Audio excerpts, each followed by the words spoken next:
Salut à tous, c'est Bismart. On est reparti, une demi-heure de discussion à bâton rompu autour de l'actualité économique du jour. Deux thématiques. La première, alors bon, c'est toujours un risque de parler des marchés quand on est en séquence enregistrée comme ça. Enfin bon, voilà, il faut quand même en parler de ce qui se passe là, des signaux qu'envoient les marchés. Donc on va parler de ça. Et puis ensuite c'est le tsunami, la lame de fond de ChatGPT qui s'installe dans l'entreprise, de l'intelligence artificielle qui s'installe dans l'entreprise. Donc on va recevoir un entrepreneur qui veut surfer sur le tsunami. Toujours dangereux quand même de surfer sur un tsunami. C'est parti, c'est Bismart.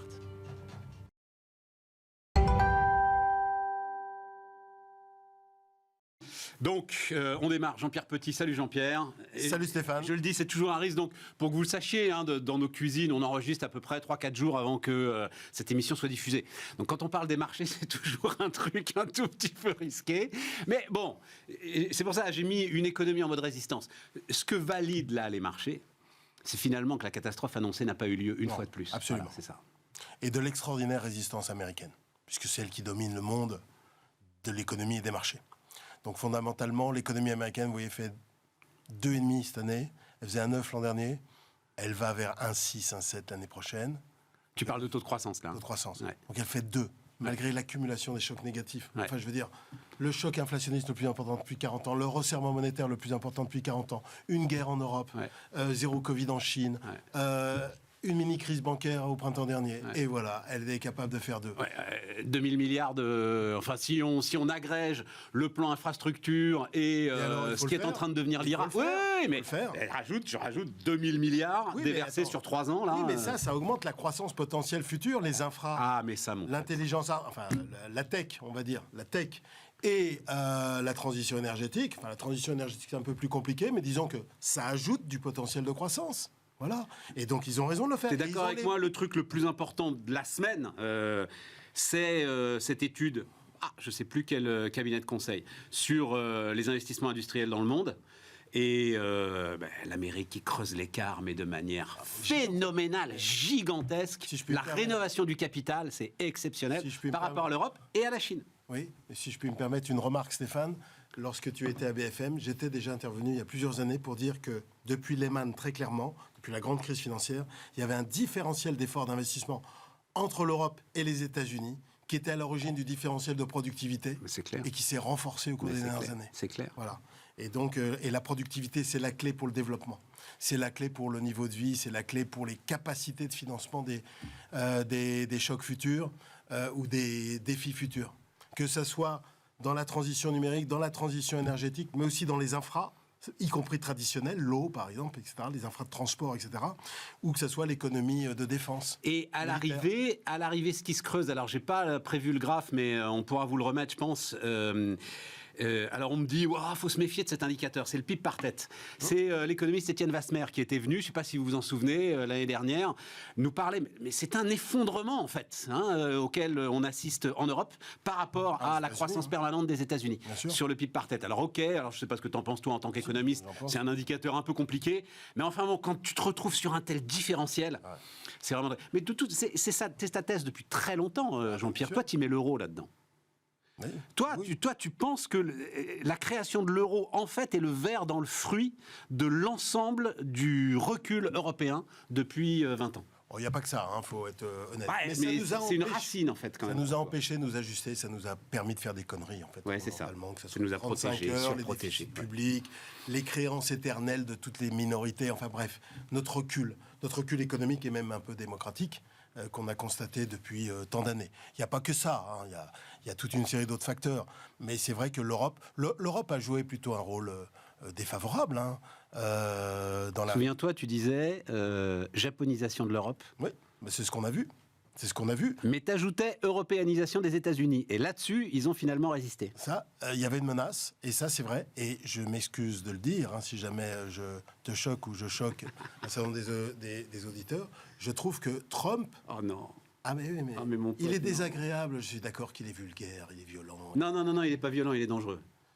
C'est pas si sûr que ça. Tu as lu... Bon, alors, on parle de Trump et puis ensuite on parlera de comment t'expliques que la... Tu as lu là tout ce qui s'écrit, y compris dans des journaux qui sont pas... y compris Wall Street Journal, sur la façon dont il est en train de préparer son retour. On verra. Non, on verra pas. On verra pas. Ils sont en train de faire des listes très claires. Donc le spoil system, vous connaissez, remplacement de 10, 20, 30, 40 000 fonctionnaires. C'est possible, pourquoi pas, c'est très bien. Sauf qu'en gros, son truc, c'est je me suis fait avoir la première fois. Je me suis fait avoir parce qu'il a appelé le fameux État profond. Voilà. Cette fois-ci, ça ne marchera pas. Cette fois-ci, tous les mecs qui seront autour de moi seront des Trumpistes absolus. Ce sera Steve Bannon puissance 10. L'esprit de revanche pour gérer la première puissance du monde, ça va être chaud. C'est pas nécessairement l'esprit de revanche, c'est la nécessité de l'efficacité. Les démocraties reculent parce qu'elles sont impuissantes. Je suis désolé d'avoir à le dire, pour résoudre toute une série de challenges qui se présentent à elles pour aujourd'hui et pour les prochaines années, y compris l'Europe vertueuse, soi-disant démocratique, libérale, qui ne remplit même pas ses objectifs en termes de réduction des émissions de CO2. Et qui nous rajoute bureaucratie après normes bureaucratiques, après normes bureaucratiques, qui est impuissante à gérer un problème aussi basique mais challenging qu'est l'immigration. Pendant 40 ans, elle a menti sur l'immigration. Trump aussi, hein. Ah bah non. Totalement impuissant. Il dit à ses supporters, j'ai construit le mur. Mais tu parles, c'est une passoire son mur. Et il le sait. Donc là, maintenant, le sujet, c'est... Je m'excuse Stéphane, parce que j'ai bien regardé le moi aussi, bilan de Trump. J'ai bien regardé. Non, il y avait quand même une inflexion du nombre d'immigrants. C'est rien. Non mais alors depuis ça a repris. C'est rien, c'est comme les relations avec la Chine, il n'a rien changé, l'écart de commerce extérieur est plus important que jamais. Faudrait savoir. Tu vois, une grande majorité, une bonne partie d'économistes nous annonçaient avec Trump en 2016, mais ça va être la cata, le retour du protectionnisme. Et maintenant on nous dit que ça n'a pas changé grand-chose. Alors so what ? Il est dangereux ou pas dangereux ? Faudrait quand même savoir. Non, c'est pas le sujet, c'est qu'il fait n'importe quoi. Moi, c'est ça. Moi, j'ai pas d'une question de dangereux, pas dangereux. C'est que le gars est incontrôlable. Là, il va être incontrôlable. Il l'était en 2016. Non, et je me souviens très bien. Attends, je veux raconter un truc parce que comment s'appelait le tsar de l'économie qu'il avait nommé ? Il avait nommé un espèce de tsar de l'économie, Ghosn, quelque chose comme ça. Voilà, c'est ça. Et Carlos Ghosn, qui à l'époque était Carlos Ghosn Imperator, avait été voir ce gars-là. Il m'avait raconté. Et donc ce gars-là lui avait raconté que il lui avait dit en gros, avec l'élection, le tremblement de terre a eu lieu. Et que maintenant, on allait maîtriser la bête. Voilà. Il n'y aura plus personne. Il y avait aussi James Mattis au ministère de la Défense. Il n'y aura plus personne pour maîtriser la bête. Je vais te dire une chose. Il a réveillé le monde sur le mercantilisme chinois. Il a secoué l'Europe, qui avait bien besoin d'être secouée. Et qui, depuis, voit sa faiblesse évidente au niveau mondial. Son manque de souveraineté énergétique, son manque de souveraineté même alimentaire, sanitaire, lui revenir en pleine tronche, si je puis me permettre cette expression. Le manque de souveraineté militaire, qu'est-ce qu'il dit Trump aux Européens à partir de 2017-2018 ? Mais comment se fait-il que vous, l'Union Européenne, on va dire à 28 avec le Royaume-Uni, vous avez 525 millions d'habitants, moi j'ai 330 millions d'habitants, et je dépense...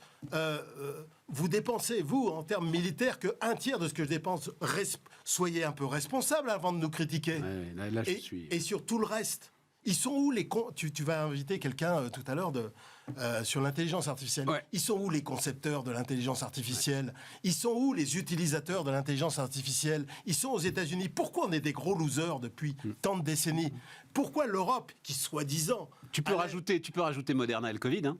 Oui, bien sûr. Non, parce que là, pour le coup, c'est vraiment la méthode Trump qui a sauvé le monde. Mais voilà. Qu'est-ce qu'elles disaient les élites européennes au moment de l'acte unique, au moment de Maastricht ? Que ça allait nous permettre justement de construire des géants européens qui allaient contester le monopole américain sur toute une série d'industries. On n'a pas arrêté de reculer. Et les démocraties européennes n'arrivent pas à résoudre des problèmes basiques sur les fonctions régaliennes. Mais il veut... Le spoil system existe depuis très longtemps. Non, mais j'ai aucun problème avec ça. Et il pense que pour être efficace, il pense qu'il y a des forces de résistance. Mais il n'y a pas des forces de résistance dans l'administration française, par exemple, sur la sécurité, et le syndicat de la magistrature dans la justice.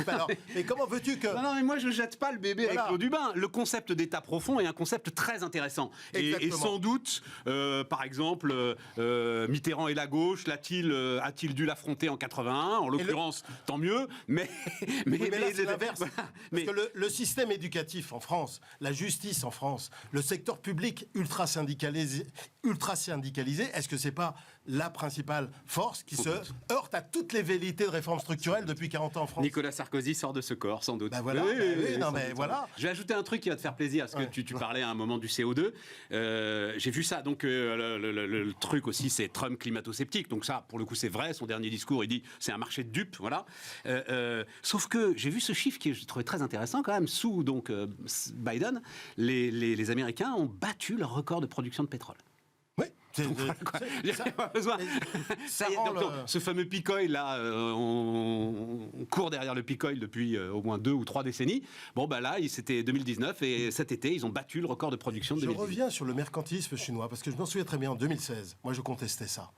Je suis pourtant admiratif du développement chinois sur 40 ans, mais je disais aux gens, mais il a raison d'attaquer le mercantilisme chinois. Et qu'est-ce qu'a fait Biden, que je sache? Il a renforcé avec CHIPS les mesures protectionnistes. Oui. Et qu'est-ce que fait... Pour des raisons de sécurité, c'était pas... la présentation n'est pas la même. Non, mais d'accord. Qu'est-ce que fait la Commission européenne, si ce n'est de, pour une fois, un petit peu... Oui. Ah ben il serait temps, une fois qu'on a désindustrialisation, qu'on a perdu énormément... Mais elle le fait tellement mal qu'en fait, ça va nous porter préjudice. Et oui, voilà. Elle le fait très mal au plan diplomatique, elle le fait très mal au plan technique. Oui, non, mais une fois de plus. Et après, c'est toi qui me dis que je me suis opposé à l'Europe. Je te dis... Non. Alors, oui. Non, mais là-dessus, moi, tu sais, tu m'as convaincu, Jean-Pierre, sur le... C'est compliqué, mais le sujet de l'euro... C'est compliqué de revenir en arrière, c'est ça. C'est compliqué de revenir en arrière, et surtout le problème, ça c'est un problème qui m'intéresse beaucoup, c'est que certains sujets te mettent dans un camp auquel tu ne veux pas appartenir. Voilà. Et le sujet de l'euro et de la contestation de l'euro aujourd'hui te met dans un camp auquel je refuse absolument d'appartenir. Donc voilà, c'est un peu ça le truc. Non, mais on parlait de Trump au départ. Je suis comme toi, moi en 2016 j'avais envie de voir. Voilà. Simplement là, je t'assure, ça risque d'être quand même... Les démocraties sont menacées, de toute façon, qu'on le veuille. Ouais, mais par lui aussi. Non, Trump est le résultat de l'incapacité démocratique. Il a quand même essayé de faire un coup d'État pour rester au pouvoir, qu'on le veuille ou non. Alors, coup d'État me semble un petit peu excessif. Il a essayé de profiter des trucs. Est-ce que c'est lui qui a organisé les trucs? Parce qu'un coup d'État, c'est quoi? Si tu prends les coups d'État en Afrique ou en Amérique du Sud, c'est vraiment une coalition qui se met en place en complicité avec les forces armées. Quand tu veux obliger le vice-président à refuser le résultat du scrutin électoral, t'es pas loin quand même. Écoute, il n'a pas que des amis, Trump, aux États-Unis d'Amérique. Oui, tu sais, et dans le pouvoir judiciaire, l'État profond, tu vois qu'il y en a qui veulent sa peau. On va voir le résultat. Et comment se fait-il qu'à partir d'un discours rationnel, comme on vient d'avoir à propos de Trump, il est dangereux, etc., comment se fait-il qu'une majorité d'Américains s'apprête à voter pour lui? C'est tous des dingues? Non. Je sais pas, il y a, on va dire 70 millions d'Américains dingues. Non, mais évidemment. Qui réfléchissent pas, qui sont irrationnels. En fait, c'est ça. Il y a un problème de fond, si tu veux, sur les démocraties. Tu vois? En fait, c'est ça le sujet, Jean-Pierre. Le sujet, c'est que face à Trump, il y a un gars qui, là, récemment, soit plus capable de faire la différence entre des millions et des milliards. Voilà. Ça, il y a un et voilà. Mais c'est ça, en fait, le sujet. C'est qu'il faudrait, normalement... Tu as effectivement l'expression d'une colère absolue, on l'a raconté 100 fois, de l'Amérique industrielle. En face, il devrait y avoir l'expression de ce que tu viens de raconter, c'est-à-dire de cet espoir, de cette croissance, de cette vitalité extraordinaire. Et il n'y a pas. Et il n'y a pas. Alors qu'il a un bon bilan, Biden. Objectivement, c'est pas mal. Voilà, il n'y a pas. Et la régulation du Parti démocrate ne fonctionne pas. Bon, manifestement, le gars, il y a des effets de seuil dans la vie. À partir de 81, 82, 83 ans, on perd une partie de ses capacités. C'est comme ça. Clair. C'est pas de sa faute. Bon, il y a un problème sur Biden. Ouais. Le Parti démocrate américain ne fonctionne pas en tant que structure démocratique. Il est incapable de suggérer un autre candidat. En l'état actuel des choses, dans le discours dominant, alors sauf s'il y avait un accident, etc., on se fait l'idée qu'il y a une fatalité Biden versus Trump. Oui. C'est pas normal. Non. C'est pas normal. Donc la démocratie ne fonctionne pas. Et en face, alors non, quand même, revenons parce que une économie en mode résistance. Comment est-ce que tu expliques qu'un tel resserrement monétaire, une telle violence, ait pas provoqué la récession qui semblait inscrite? Oui. La récession mondiale qui semblait inscrite. Alors les taux, certes, ont monté très fortement, mais après, ce qui compte pour les taux d'intérêt des particuliers, des entreprises et des administrations publiques, c'est le taux moyen de refinancement. Ouais. Or, n'oublie pas que les entreprises, administrations et ménages bénéficient encore des taux bas empruntés antérieurement. Donc, il ne faut pas raisonner hausse des taux instantanée de marché, dégradation immédiate des conditions de financement. Ça va être lissé dans le temps, car la maturité des prêts dans l'ensemble a beaucoup augmenté. Oui, j'ajouterais que le niveau de dette n'est pas élevé aux États-Unis. Le niveau de dette des ménages est bien en deçà des niveaux records de 2007. Le niveau des dettes corporate, il n'y a pas eu de bulle de dette corporate, il n'y a pas eu de bulle de dette des ménages au cours des dernières années. Quand tu regardes le ratio de couverture des intérêts, ça veut dire quoi ? Grosso modo, les bits des boîtes, les profits des boîtes, on va dire, sur la charge d'intérêt. On est parti d'un niveau très élevé. Donc on a de quoi absorber la hausse progressive des taux de marché. Sachant que l'économie américaine se régule bien, parce que finalement, à la faveur de la désinflation et d'un discours plus dovish de la Banque centrale, les taux longs depuis 2 mois, baissent très fortement. Parce que là, tu as quasiment... Discours dovish, c'est... discours cool. Plus cool, moins dur. La désinflation est extraordinaire aux États-Unis. T'es à 3 à peu près d'inflation. T'étais à 9 en juin 2022. Il n'y a pas un effet de base d'énergie qui va nous rattraper à un moment, on le dit pour l'Europe, là. On a bien calculé ça. Alors, à moins que tu prévois des prix du baril à $150, évidemment, mais franchement, c'est pas vraiment réaliste. Donc, même si tu prévois $80 l'année prochaine en moyenne, à peu près, l'inflation va revenir vers 2,5 et va tangenter un peu plus de 2 en fin 2024. À combien est l'inflation, d'après toi, hors loyer, parce que les loyers perturbent un peu l'indice des prix à la consommation aux États-Unis, et l'inflation sous-jacente hors loyer? Mais j'en sais rien. Elle est à 2. Les coûts unitaires du travail. Les coûts unitaires du travail, c'est les coûts par unité produite. C'est ça qui débouche sur l'inflation sous-jacente, historiquement. Ouais. C'est la principale variable. D'après toi, ils évoluent comment? Ils ont baissé. Ouais. Ils ont baissé au T3. Pourquoi? Parce que la productivité remonte. Donc eux, ils sont tirés d'affaire, nous aussi, sur l'inflation? Oui, on est tiré d'affaire, mais avec une croissance quasi nulle, alors qu'eux, ils ont une croissance et des créations d'emplois très élevées qui leur donnent des capacités de financement de l'économie du futur. Pas nous. Ou moins nous. Et pour finir, la Chine? La Chine, c'est... Xi Jinping et Li Qiang, ils ont compris, enfin surtout Xi Jinping, il a compris que dès qu'il y a un problème systémique sur le marché immobilier, sur la confiance des ménages, il cède. Il cède parce que dictateur. Moi, j'ai d'autres échos là-dessus. Ouais. Hein. Ici, on a eu d'autres échos là-dessus, quand même d'un pouvoir qui devient de plus en plus idéologique, qui n'hésite pas à casser ses entreprises s'il faut casser les entreprises si elles ne rentrent pas dans la ligne. Bref, on n'est plus justement dans le communisme de marché. Tu contestes ce point? Je conteste ça. Xi Jinping a changé d'avis à 180 degrés en 24 heures sur zéro Covid. Pourquoi? Parce que tu as quelques centaines de mecs, c'est tout. À l'échelle chinoise, c'est rien, qui dans les villes ont manifesté en 24 heures. Sur l'immobilier, il cède. Pourquoi sur l'immobilier il cède? C'est-à-dire qu'il a dit en 2021... Ça veut dire quoi, il cède sur l'immobilier? Ça veut dire qu'à chaque fois que ça baisse... Les banques régionales ont l'autorisation de refinancer les canards boiteux promoteurs. Voilà. Et pour sauver les promoteurs, et pour sauver la situation du marché, parce que les collectivités territoriales, les provinces chinoises et les grandes municipalités, elles dépendent de quoi? Des recettes fiscales qui viennent d'où? De l'immobilier. Il n'est pas tout seul dans le comité central. Les gens pensent à un dictateur, etc. Mais c'est comme pour Taïwan. Les gens pensent qu'il peut décider sur Taïwan sans risque. Il peut envahir Taïwan, il n'y aura pas de problème. S'il échoue sur Taïwan, il va sauter. Comme les 25 membres du bureau politique vont tous sauter. Comme Khrouchtchev a sauté en 64, après l'échec des Cuba. Il n'a pas échappé. La dernière scène, c'était printemps dernier. Il a eu tort là-dessus. L'arrestation en public, au plénum, de son prédécesseur. Enfin, c'était très spectaculaire. Oui, enfin bon, bref, on a vu la scène, quoi. Voilà. On a vu la scène qui marquait clairement. Il est excessif. On change d'époque et de dimension. Il a fait des erreurs en termes de com, ça c'est clair, et en termes d'action. En 2021, quand il régule n'importe comment, quand il élimine Jack Ma, quand il régule l'éducation, c'est pas fini. Mesures, ces interventions en mer de Chine contre les Philippines, c'est ridicule. Enfin, c'est pas efficace, quoi, tu vois. Zéro Covid, c'était excessif, mais il est régulé à l'intérieur. Mais même Mao était régulé. N'oublie pas que Mao a dû, pour survivre politiquement, il a dû éliminer Liu Shaoqi, Lin Biao. Non, mais on pense que Mao décidait tout. Bon, non, mais ça nous emmène trop loin, là. Mao, il nous reste 2 minutes. On le compare souvent à Mao, c'est pour ça. Il nous reste 2 minutes pour donner un peu de perspective. Oui. Ça veut dire, là, les entreprises, elles peuvent s'appuyer sur ce qui semble quand même un socle assez solide. Ouais. On va pas se réveiller avec de mauvaises surprises dans 6 mois. Non, mais on est dans notre stagnation, nous. Nous, en Europe, voilà. on est à zéro. Ça bouge pas d'ailleurs, ça bouge pas trop, ça s'aggrave pas. Il n'y a pas la vraie grosse récession qu'on pouvait anticiper il y a sauf encore. Nouveau choc exogène, nos nouvelles forces extérieures. Mais endogènement parlant, c'est-à-dire les forces purement macro, ne poussent pas à une forte récession, à mon avis, en Europe.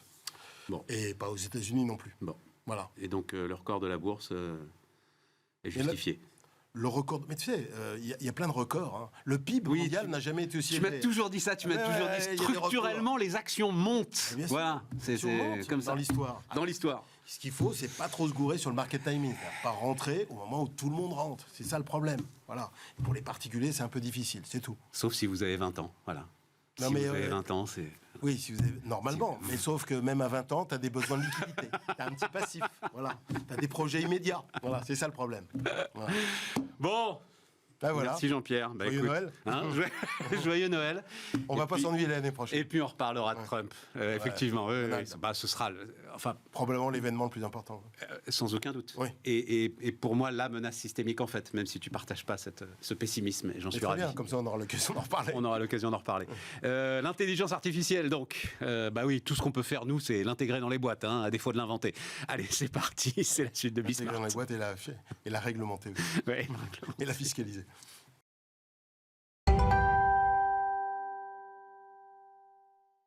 Donc, c'est avec Quentin Amaudery qu'on va voir tout ça. Salut Quentin, cofondateur de Mendo. On dit Mendo, C'est tout à fait ça. Voilà, c'est tout à fait ça, Mendo. Alors, j'ai mis apporter l'IA dans les entreprises, mais en fait, c'est ChatGPT.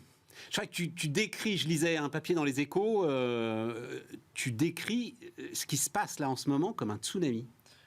Tout à fait. De toute manière, quand on voit déjà, puis je pense que vous avez dû en parler ici, la vague d'adoption d'OpenIA et donc de ChatGPT en termes d'utilisateurs. On a dépassé les 100 millions d'utilisateurs en quelques mois. Ouais. Donc ça, c'est un tsunami. Ouais. Et le prochain tsunami, c'est la vitesse à laquelle les entreprises vont l'adopter. Et on est assez optimiste parce que il y a quand même des très bons plans dans les groupes pour qu'ils puissent l'adopter.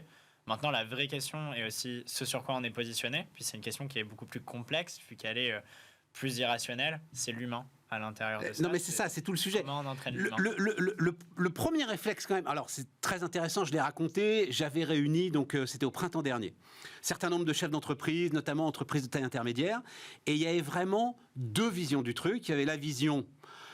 Je vais les laisser jouer avec ça pendant une journée. Je vais essayer de trouver un cas d'usage qui... C'est plutôt une bonne méthode. Voilà. Et l'autre vision, c'était pas question d'entendre parler de ça. Non, mais pour des bonnes raisons quand même. C'est-à-dire, les gars, faut qu'ils bossent.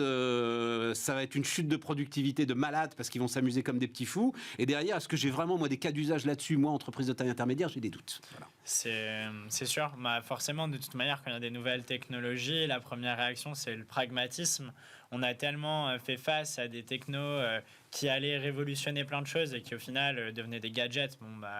Les NFT, le métaverse, peut-être qu'ils reviendront, mais en tout cas, aujourd'hui, ils ont une très mauvaise pub. On est d'accord. Et on arrive après ça, et donc forcément, la première réaction est de dire, moi, j'ai mon activité, j'ai mon quotidien, j'ai mes objectifs, et puis... vous me faites rêver avec vos IA génératives, etc. Mais moi, je dois continuer à vendre ce que je sais vendre et faire ce que je sais faire. Voilà. Et donc, il y a cette période de résistance qui est super intéressante. Mais j'ai l'impression qu'elle est en train de s'affaiblir, en fait. Voilà, c'est ça. Ça s'affaiblit fortement.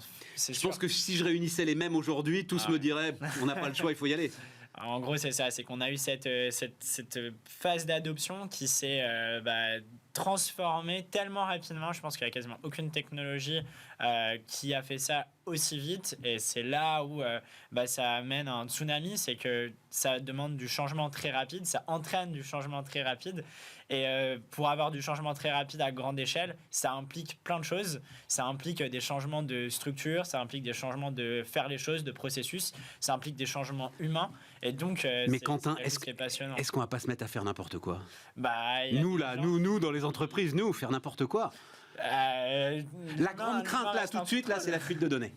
Oui, c'est une crainte qui est, c'est la crainte principale. Après, c'est forcément, il y a des enjeux économiques en face de cette crainte qui sont tellement grands. Mais explique-moi la mécanique de la fuite de données. C'est quoi? C'est à partir du moment où on laisse GPT rentrer dans la boîte, elle va commencer à s'entraîner en fait sur tout ce qu'elle trouve. C'est ça le truc. En quelque sorte, oui. En quelque sorte, oui. Alors aujourd'hui, il y a des possibilités de désactiver le partage de données. sur ChatGPT. Donc, on sait que cette donnée ne va plus être entraînée sur les modèles d'OpenIA. Mais il y a potentiellement de la data qui va passer dans des serveurs, à la supprimer, etc. Mais pour certaines industries, c'est très touchy. Bon, le secteur bancaire avec lequel on travaille, par exemple, c'est un bon exemple. Les assurances aussi. Mais c'est vrai que, comme je le disais, c'est tellement un grand enjeu en termes monétaires, simplement, que Microsoft, leur objectif, ça va être de répondre à cet enjeu. C'est un enjeu court terme. Sur le long terme, on va trouver des solutions, j'en suis convaincu.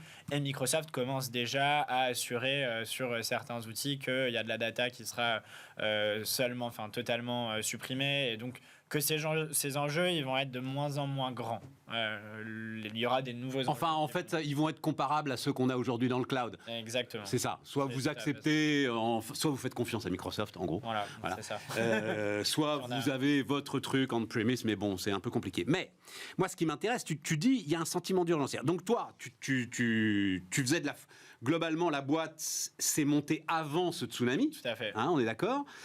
Pour faire de l'information, de la formation dans les boîtes sur alors, du code aussi ou Pas de code, non, utilisation des outils. Voilà, utilisation des outils, c'est très très important aujourd'hui. Et donc tu vas partir là-dessus. On est déjà parti dessus. Voilà, je disais, tu vas surfer sur le tsunami, ce qui est dangereux. C'est dangereux. Donc, on est des bons surfeurs. Mais l'idée là, c'est que les entreprises vous disent, faut absolument former, mais rapidement, pour justement éviter qu'on fasse des trucs dangereux, quoi. Alors, bien sûr, il y a le côté peur, donc éviter qu'on ait une mauvaise utilisation et qu'on arrive à plusieurs dérives. La première dérive, c'est celle de la donnée. Donc, nous, par exemple, on travaille avec beaucoup de cabinets d'expertise comptable. Clairement, mettre de la donnée sensible à la fois sur les employés, sur les comptes d'entreprise, c'est quelque chose qui est totalement impossible pour elles. Et du coup, elles savent qu'elles peuvent supprimer l'accès à ChatGPT en interne, mais bon, on sait tous qu'on peut s'envoyer des docs sur nos ordi perso, etc., qu'on peut travailler dessus. Donc, il y a un gros sujet de sensibilisation. Une fois qu'on a fait ce sujet de sensibilisation, la prochaine étape est là où la dérive va rester un peu longue et ça va être très important d'avoir une compréhension, je pense, au niveau de la société et des utilisateurs. C'est le fait que ces modèles sont des modèles de probabilité. Et donc, ils peuvent dire n'importe quoi. Ils peuvent halluciner. Et on ne peut pas être sûr de leurs réponses. Et même quand les réponses semblent très plausibles, il faut avoir un esprit critique. Cette IA ne raisonne pas. Et ça, c'est vraiment la chose clé. Parce qu'en fait, demain, et ça, c'est une conviction personnelle, mais Vas-y. je suis assez sûr, c'est que, en gros, les entreprises vont utiliser les IA pour représenter leur vision du monde et leur savoir-faire. Par exemple, on est une marque de marketing. On a notre discours marketing. Et je vais utiliser l'IA pour que ça soit un espèce de bras armé qui va produire mon contenu sur mon ton avec mes meilleures pratiques. Et pour programmer ces IA, il faudra bien comprendre leurs limites et comment elles fonctionnent. Et ça va prendre de l'ampleur dans tous les départements. Vous imaginez bien, en marketing, c'est un gros cas d'usage aujourd'hui, mais demain, ça sera pareil pour le département. Oui, mais là, eux, ils auront des experts. Moi, ce que j'ai compris de Mendo, c'est que toi, tu veux aussi, surtout même, parler en fait aux gars comme moi, aux gars qui, de toute façon, voilà, c'est ça, vont être tentés de l'utiliser pour des petits trucs du quotidien. En fait, dire que les personnes auront des experts, c'est très optimiste parce que des experts de l'IA, il n'y en a pas des centaines de milliers. C'est vrai. Et par rapport à l'impact que ça va avoir et le monde que ça va toucher, chaque personne va devoir, comme je le disais, mettre sa vision du monde à l'intérieur de son IA qui va faire en quelque sorte une partie de son travail. Et donc, ça va devoir venir du métier pour se traduire dans la réalité. Et du coup, le sujet de former et de faire comprendre au métier est clé. Sinon, on le voit déjà, il y a ce gros disconnect entre la tech et les métiers. Puis la tech va pondre des projets qui semblent révolutionnaires, mais en fait, les métiers vont jamais s'en servir. Et l'avantage de l'IA, c'est que ça permet aux métiers de faire ça. En fait, c'est ça le truc. Alors malheureusement, on est au bout, mais ce que tu viens de décrire là est une situation en fait qu'on rencontre très souvent sur l'IA depuis quelques années. Oui. Et là, tout à coup, on peut saisir presque physiquement C'est tout à fait ça. la puissance et le potentiel. Bon. Bon, écoute, j'ai vu que face à toi, il y a Accenture qui investit 3 milliards et 80 000 personnes pour faire le même job. On va travailler avec. Mais t'es entrepreneur, mais voilà, exactement. T'es entrepreneur et je pense que ça te fait pas peur. Non. Bon, bah voilà, allez voir Mendo si vous voulez justement éviter les énormes machines lourdes et très chères. Allez voir ça et nous, on se retrouve la semaine prochaine pour la dernière de l'année. À la semaine prochaine.